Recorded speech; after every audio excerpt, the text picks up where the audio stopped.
이 시간 우리들에게 주실 하나님 말씀 찾겠습니다. 로마서 6절 7절 말씀입니다.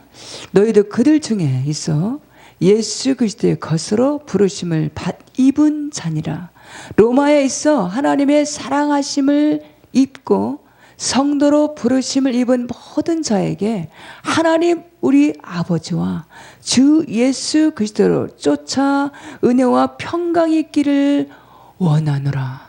아멘. 이 시간 말씀의 제목은 나의 정체성입니다. 지금 현재 나의 정체성은 어디에 있을까? 나의 정체성을 어디에 두고 있을까? 나의 정체성은 무엇인가? 입니다. 우리 인생들이 살아가면서 최상의 복이 무엇일까? 우리들의 최상의 복이 무엇일까요?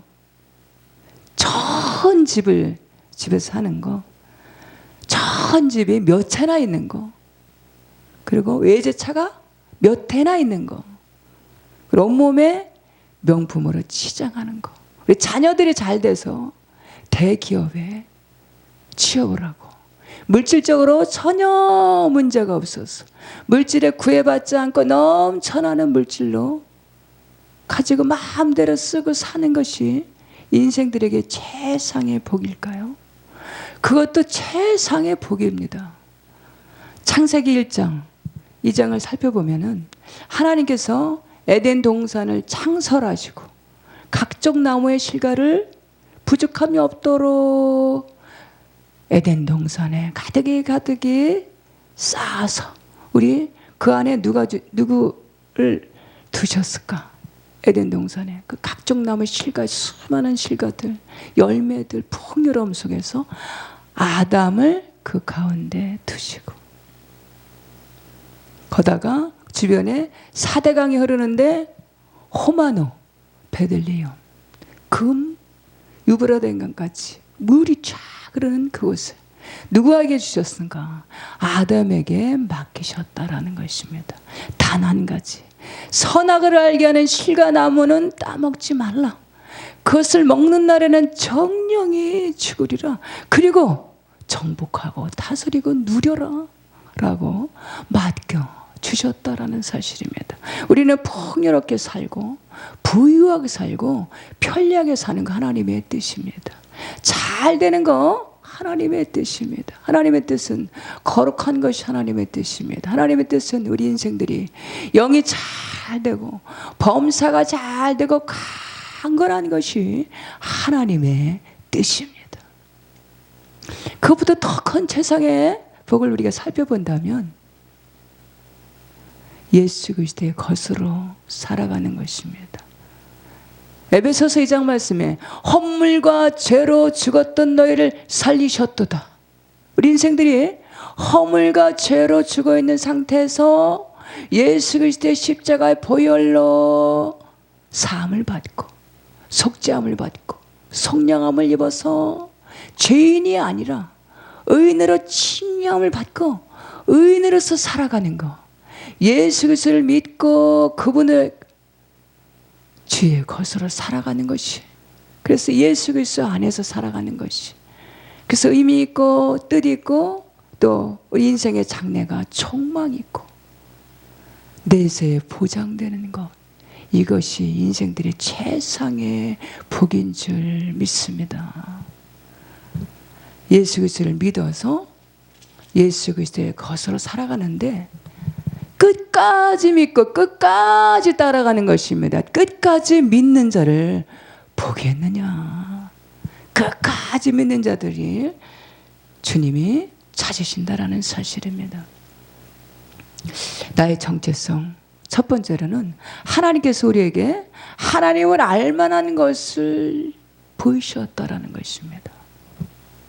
19절 말씀에 이는 하나님은 알만한 것이 저희 속에 보임이라. 하나님께서 이를 저희에게 보이셨느니라. 창세로부터 그의 보이지 아니하는 것들, 곧 그의 영원하신 능력과 신성이 그의 만드신 만물에 분명히 보여 알게 되나니 그러므로 저희가 핑계하지 못할지니라. 하나님께서 알만한 것을 우리 모든 인생들에게, 인류에게 보이셨다. 그러므로 핑계하지 못한다라는 것입니다. 그 보이신 것이 무엇이냐? 만물들입니다. 신성과 능력으로 만드신 만물들을 통해서 하나님께서 우리를 향해서 하나님을 알만한 것을 보이셨는데 이것을 핑계하지 못한다라는 사실입니다.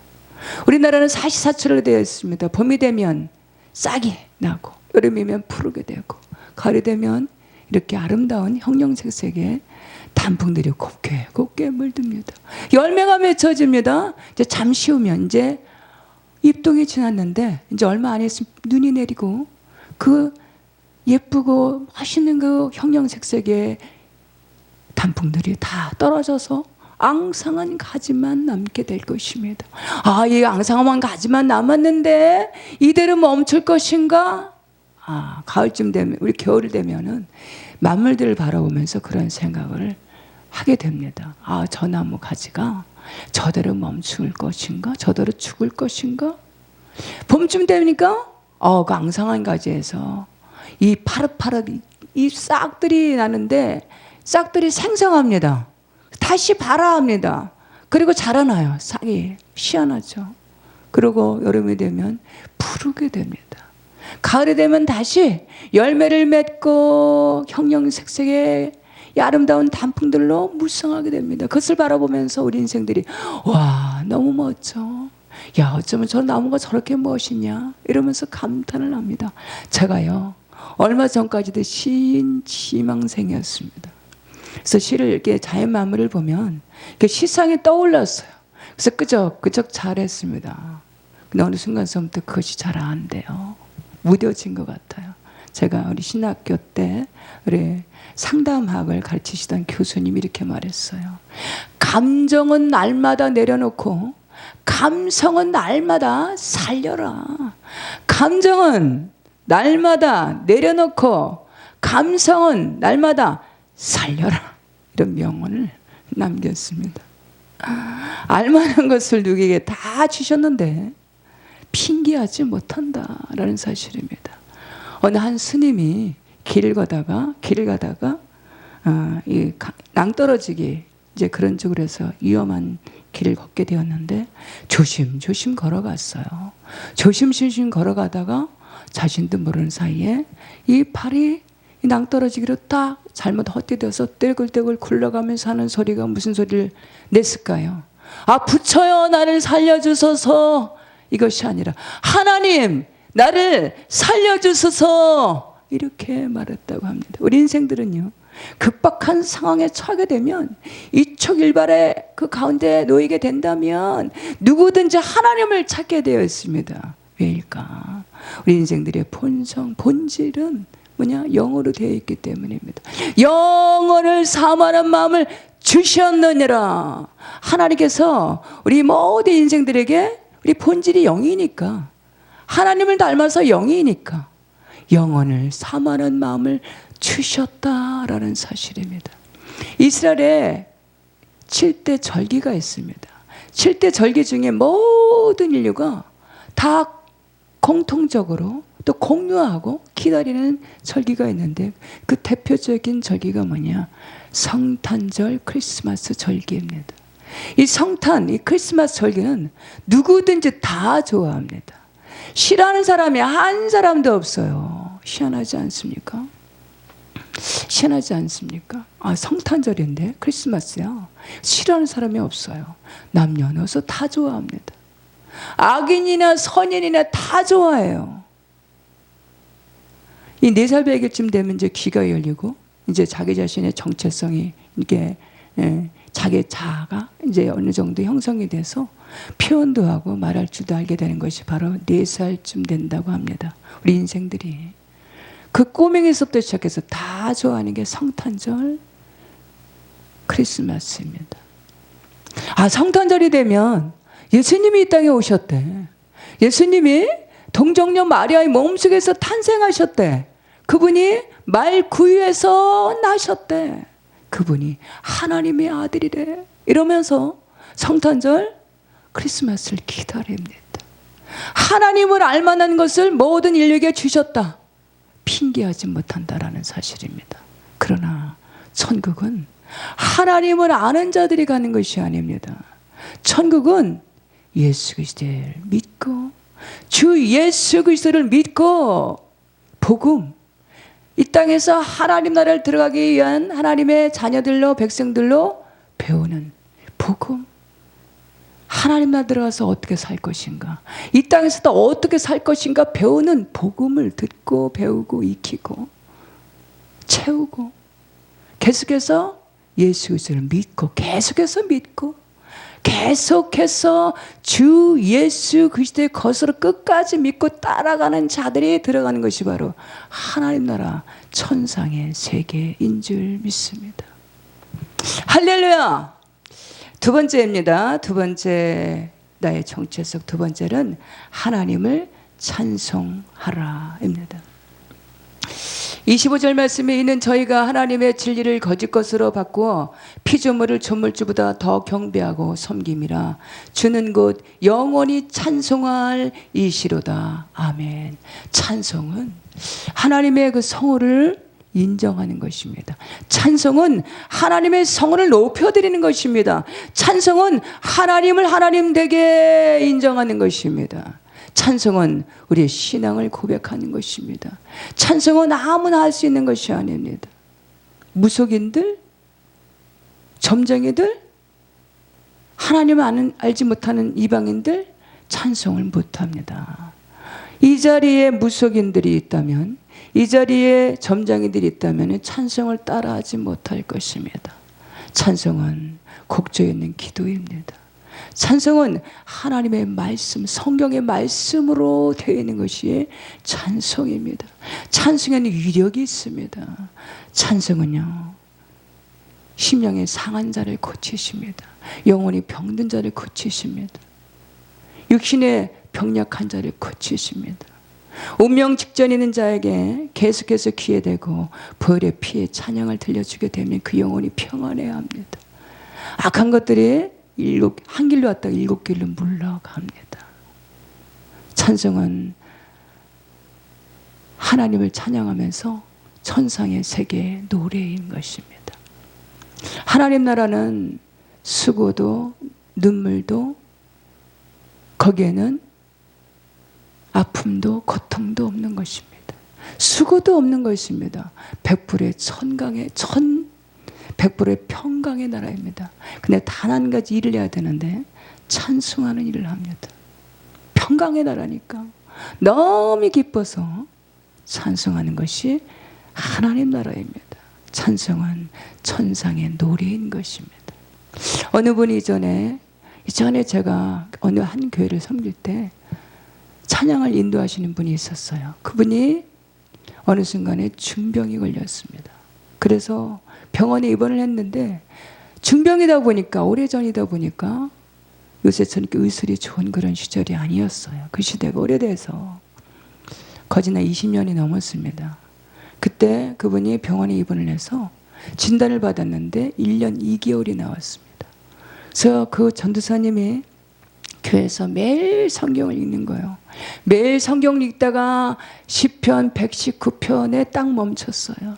내가 매일 주를 7번 찬양하리다. 이 말씀에 감동이 왔습니다. 이 말씀에 뜨거워졌어요. 그래서 그 말씀을 붙들고 매일 찬양을 하는 겁니다. 회개하며 찬양을 하는 겁니다. 마음과 전심을 다해서 찬양을 부르는 거예요. 매일 7번씩. 그런데 희한한 일이 벌어졌어요. 3개월쯤 되다 보니까 몸에 이게 변화가 왔습니다. 몸에 이상이 왔어요. 보니까 점점 몸이 좋아지고 있는 것이에요. 그래서 어느 순간에 3개월쯤 돼서 몸이 완쾌되어 버렸어요. 완쾌됐어요. 온전히 치유됐습니다. 온전히 고침을 받았습니다. 그래서 주치의가 아주 놀랐대요. 놀랐어. 이게 웬 기적이냐. 이런 병이, 이런 중병이 났다니, 치유가 됐다니, 와, 이게 완쾌됐다니. 주치의가 놀랐대요. 그 병원 전체가 빅 뉴스가 되었다고 합니다. 저희 아버지가, 제가 신학교 때 4학년 때 이제 수천을 하셨는데, 우리 아버지도 중병이 있어서 고생을 하셨어요. 근데 병이 들어서 교회를 나갔습니다. 병이 들어서 교회를 나갔는데 손꼽을 정도로 교회를 다니셨어요. 4번, 5번 요 정도. 그때 당시 제가 전도사였거든요. 원래 전도사님들이 뜨겁습니다. 그래서 제가 우리 아버지를 만나면 예수님을 전했어요. 그때마다 우리 아버지는 한 번도 거절하신 적이 없어요. 택한 백성이신가 봐요. 나는 예수를 믿지. 그럼 당연히 믿지. 이렇게 긍정을 하셔. 한 번도 거절한 적이 없어. 드디어 이제 운명할 때가 돼서 병원에 실려왔고 병실에 누웠습니다. 침대에. 저는 마음이 초급해졌어요. 이거 어떻게 하면 좋지? 우리 아버지가 교회를 많이 다닌 것도 아니고 하나님을 참 열심히 막 충성하신 분도 아니고 막 이러신데 어떻게 하면 좋아? 이러면서 제가 병실에 왔다 갔다 하면서 막 고민이 돼요. 그런데 성령께서 감동을 주십니다. 가서 아버지 귀에 대고 보혈의 찬양을 불러라. 제가 그래서 우리 아버지 귀에 대고 보혈의 찬양을 부릅니다. 보혈의 찬양을 부르다가 새벽 6쯤 됐어요. 그래서 피곤해서 누워서 이렇게 자려고 딱 누웠는데 잠시 후에 이 병실이 갑자기 컴컴해지는 느낌, 오싹해지는 느낌. 오싹해지는 느낌 그때 처음 받았어요. 그래서 제가 야 이게 뭐야? 그거 깜짝 놀랐습니다. 그래서 얼른 일어나서 우리 아버지 귀에 대고 다시 찬양을 부르기 시작했어요. 그 새벽에 보혈의 피의 찬양을 부릅니다. 그 잠시 뒤에 거짓말처럼 컴컴했던 분위기가 환해졌습니다. 다시 평온해졌습니다. 그렇게 우리 아버지가 소천을 하셨는데 돌아가신 그 시체를 이렇게 보니까 자는 모습이야. 자는 모습. 그래서 제가 우리 아버지 시체를 이렇게 만지면서 금방 일어날 것 같아. 다시 눈을 뜰 것 같아. 자는 모습이더라고요. 그렇게 하나님은 우리 이 보혈의 찬양을 아주 기뻐하십니다. 보혈의 찬양을 부르면 이 운명 직전에 있는 그 영혼들을 이 주님이 찬양 속에 역사하시고 찬양 속에 거하시는 주님께서 그 영혼을 지키십니다. 그리고 악한 것들이 한결같다가 7길로 물러가게 하신다라는 사실입니다. 찬양을 진심과 전심으로 감사함으로 부르면 옥토가 흔들립니다. 문들이 열어집니다. 묶였던 사슬들이 풀어집니다. 빌립보서 사도행전에 이제 9장 말씀인가요? 빌립보 감옥에 우리 이 사도 바울과 실라가 갇혔죠. 왜 갇혔습니까? 빌립보 감옥에 갇혔는데 깊은 감옥에 갇혔어요. 깊은 감옥에 갇혔어. 감옥에 갇힌 게 아니라 깊은 감옥에 갇혔더라. 누가? 사도 바울과 실라가. 왜 갇혔을까? 예수님이 구주입니다. 구주이셔요. 예수님께서 십자가 달리셔서 사흘 만에 부활하셨는데 그분이 바로 예수가 바로 그리스도이십니다. 이 복음을 전했습니다. 전도했어요. 그 제목입니까? 그게 잘못한 것도 아닌데. 근데 감옥에 갇힌 것이 아니라 깊은 옥에 갇혔더라. 깊은 옥에 갇힐 정도의 제목이 아니죠. 사도 바울과 신라가 어떻게 했습니까? 내일은 어떻게 될지 몰라. 장래 내일을 몰라. 어떻게 해야 될지. 근데 그 새벽에 감사함으로 기도하고 그 새벽에 감사함으로 찬송했더라. 그것을 누가 들었어요? 이 간수가 들었더라. 죄수들이 들었더라. 옥토가 움직이고 문들이 열어지고 묶여있던 사슬들이 풀어졌더라. 그리고 때로는 이런저런 억울한 일을 당할 때가 있습니다. 너무 마음이 아파요. 너무 억울해. 그때 우리가 감사함으로 기도하고 감사함으로 찬송하면 하나님께서 역사하십니다. 옥토가 흔들려요. 문들이 열어집니다. 묶여있던 사슬들이 풀어지게 하시는 줄 믿습니다. 슬플 때나 외로울 때나 권고할 때나 찬양을 부르시기 바랍니다. 감사함으로 찬양을 부르시기 바랍니다. 진심과 전심으로 찬송을 부르시기 바랍니다. 찬송 중에 주님께서 역사하시는 줄 믿으시기 바랍니다. 네 번째입니다. 네 번째, 나의 정체성 네 번째로는 하나님께 감사하라입니다. 8절 말씀에 첫째는 내가 예수 그리스도로 말미암아 너희 모든 사람이 인하여 내 하나님께 감사함은 너희 믿음이 온 세상에 전파되미로다. 범사에 감사하라. 이는 그리스도 예수 안에서 너희를 향하신 하나님의 뜻이니라. 범사에 감사하는 것이 하나님의 뜻이랍니다. 범사에 감사하는 것이 하나님의 뜻이래요. 하나님께서 뭘 원하시냐? 범사에 감사하는 것을 원하신다라는 것입니다. 천국은요, 긍정의 나라입니다. 이 세상은 두 부류가 존재합니다. 긍정과 부정. 남자와 여자가 존재합니다.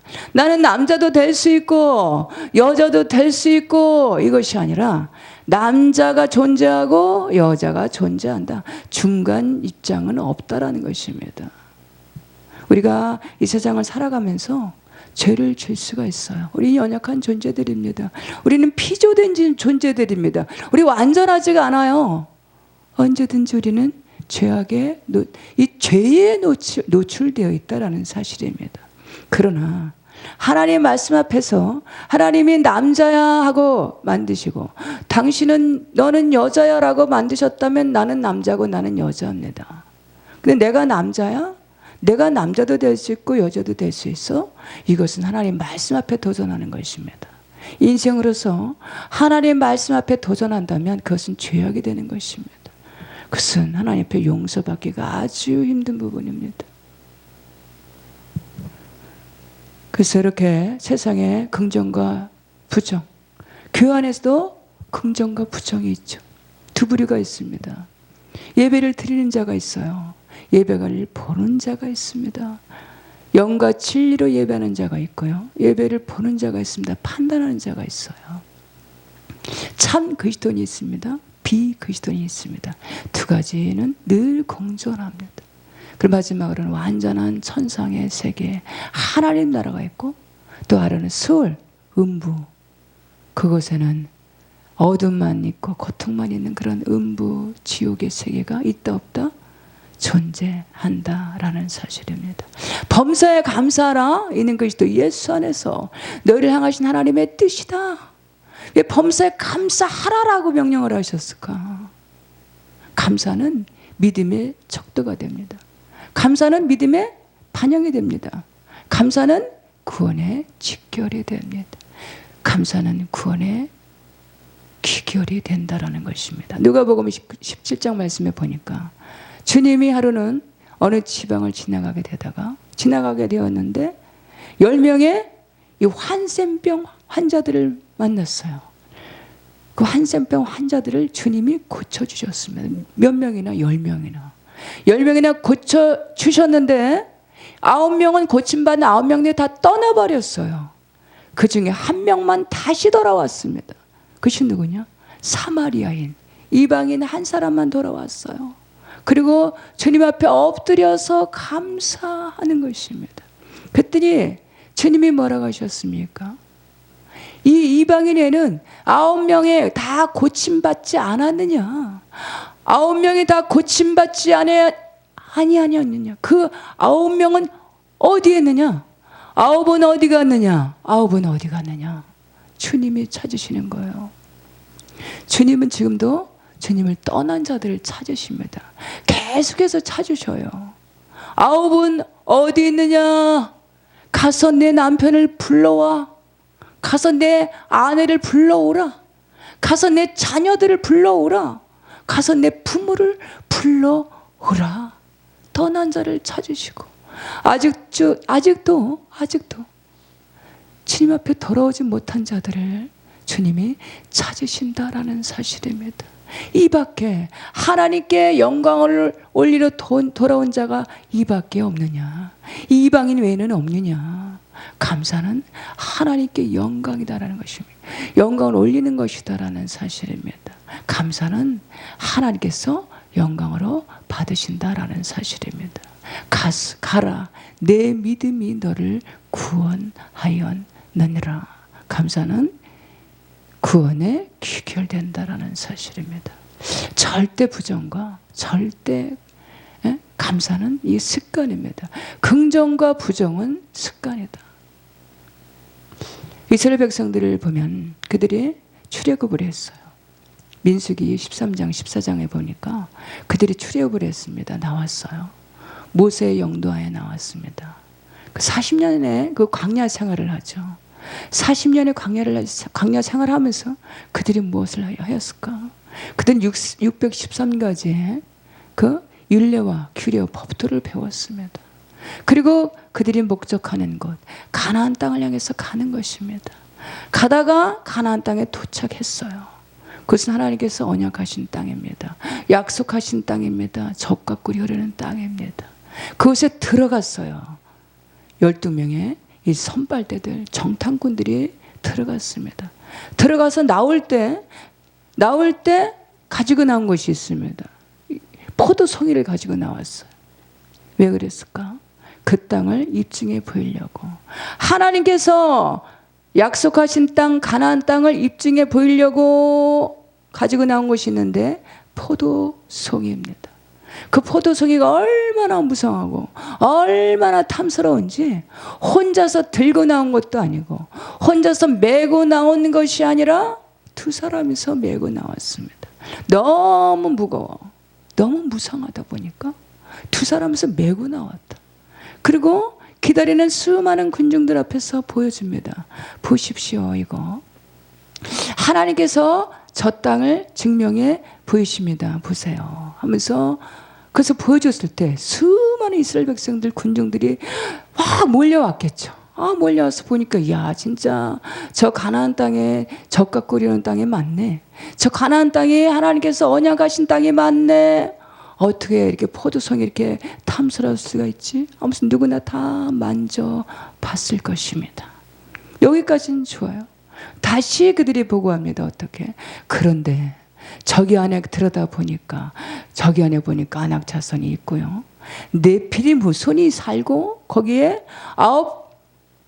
7 족속들이 살고 있더이다.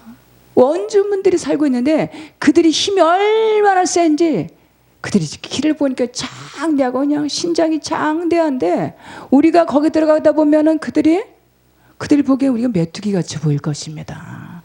그들 앞에서 우리가 종살이하게 될 것이요. 여기까지도 좋아. 왜냐? 그것이 바로 거짓말이 아닌 현실이었기 때문이죠. 그리고 한 소리를 더 합니다. 우리 다시 애굽으로 돌아가야 합니다. 이랬을 때 그 많은 군중들이 애굽으로 돌아갑시다 이 말에 다 환호하는 거예요. 반응이 너무 좋아하는 거예요. 다시 애굽으로 돌아갑시다. 이러니까 이스라엘 백성들 전차가 일어나 버렸어요. 여호수아 갈렙을 제외하고 전체 일어납니다. 다시 애굽으로 돌아가야 돼 하고 대혼란을 일으켰습니다. 너무 환호했어요. 우리의 신앙생활은요 어느 것을 주목하고 있는가입니다. 매일매일의 우리 신앙생활은 어느 것을 주목하고 있는가, 무엇을 바라보고 있는가, 어디에 시선을 두고 고정하고 있는가입니다. 거기에 성공과 실패가 있다라는 사실입니다. 우리 신앙생활을 계속해서 살펴보면 암만을 향해서 달려가는 단거리 마라톤의 선수가 아니라 장거리 마라토너 선수입니다. 달려가다가 멈추면 마라토너 선수가 달려가다 멈추면 아니 간만 못하다. 지난번에 코로나 팬데믹에서 많은 교인들이 떠났죠. 교회를 떠났습니다. 예배 자리를 떠났어요. 기도의 자리를 떠났어요. 하나님을 떠났습니다. 하나님을 떠나는 거, 교회를 떠나는 거, 기도 자리를 떠나는 거, 예배의 자리를 떠나는 것이 하나님의 뜻이 아닙니다. 장거리 마라토너 선수. 우리 신앙은 계속해서 장거리 마라토너 선수같이 암만을 향해서 달려가야 된다라는 사실입니다. 두 번째로는 그 시대 군사로 비유하겠습니다. 우리는 혈과 육의 싸움이 아니라 보이지 않는 악한 영들에게 싸우는 존재들입니다. 이것이 신앙생활입니다. 그래서 우리가 살아가는 이 세계는 영적인 전쟁터다. 영적인 전쟁터다. 요새 영적인 전쟁터를 선언한 사람들이 있는데 뭐냐? 마약과의 전쟁이래요. 엄청나게 무서운 그런 세대입니다. 우리나라도 마약은 예일 수가 없다라는 것이에요.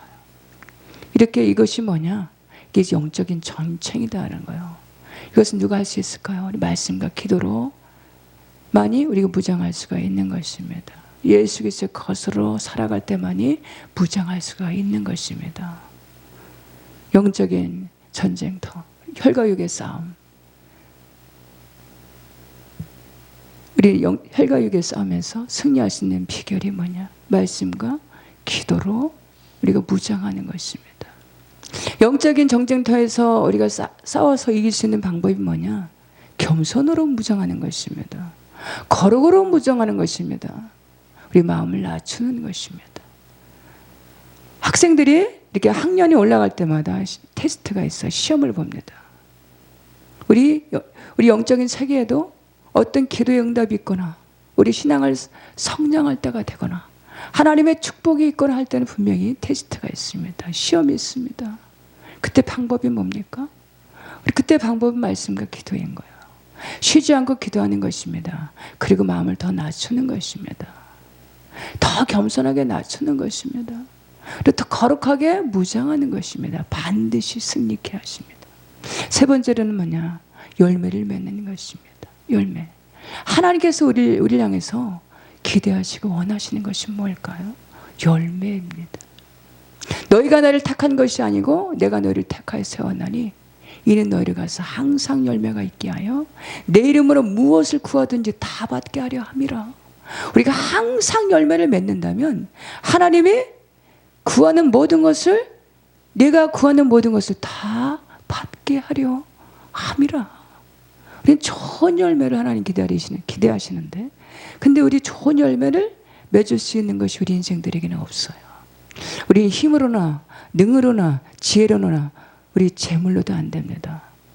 그것은 나는 포도나무요 너희는 가지라. 네가 내 안에 내 안에 네가 내 안에 내가 너 안에 거하면 이 사람은 열매를 많이 맺나니 너희는 나를 떠나서는 아무것도 할 수 없다. 우리가 열매를 맺는 방법이 뭐냐? 포도나무이신 주 예수 그리스도께 가지가 돼서 붙어있는데 어떻게 붙어있을 것이냐? 밀착되어 붙어있을 때 열매를 맺는다라는 것입니다. 포도나무에서 우리 가지가 밀착돼서 딱 붙어있을 때 영적으로 영적인 수액을 공급받으면서 주님이 주시는 그 생수, 주님이 주시는 그 샘물을 먹고 마실 때 우리는 열매를 맺어갈 수 있다는 사실입니다. 반대로 나쁜 열매는 뭐냐? 너는 나를 떠나서 아무것도 할 수 없어. 의미적인 말씀이 뭐냐?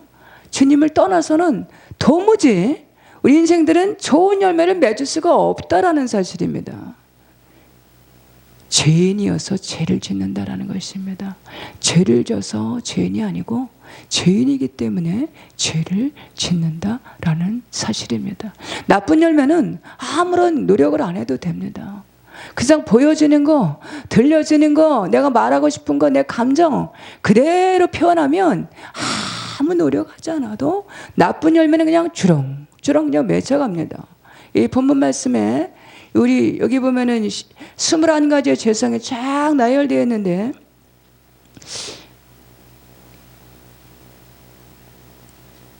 네, 26절에서 29절까지 30절, 31절까지 보면 21가지의 죄성이 쫙 나열되어 있습니다.